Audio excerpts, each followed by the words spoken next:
So, Joe, we're really talking about Oh, sorry, man. Mike, a fist away from your face. Okay, we're talking about psychedelic drugs that are closer to the organic state. And I think the scientific community is finally starting to understand that there's a lot to be learned about the human mind from them.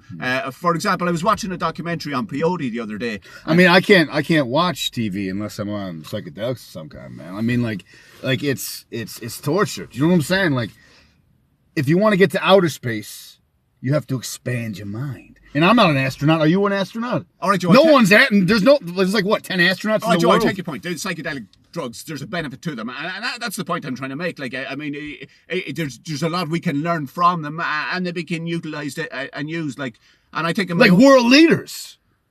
Like, if a little bit of mushroom tea goes a long way to peace and harmony.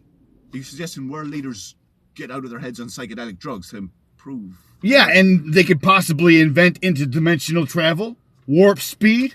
Well, I don't know about that, but I do know where you're coming from there. Because expand our horizons. Well, yeah, even in my own personal story, like a few years ago, to be honest, I was down on my luck. I was living in a bed sitting kind of guy. I wasn't feeling particularly good, but I started experimenting with mushrooms, and it took me on a journey. That's brought me obviously here today. But before that, I was walking along a tropical beach with the love of my life, and it's something I would never even dreamed of happening. That's magical. Yeah. Although, obviously, when the mushrooms wore off, it turned out I was just dragging a stolen mannequin along the side of a dual carriageway. Well, that's unfortunate. But, I mean, you got to use these things responsibly. Otherwise, mannequin, dual carriageway. Yeah, there's always the come down, that's true.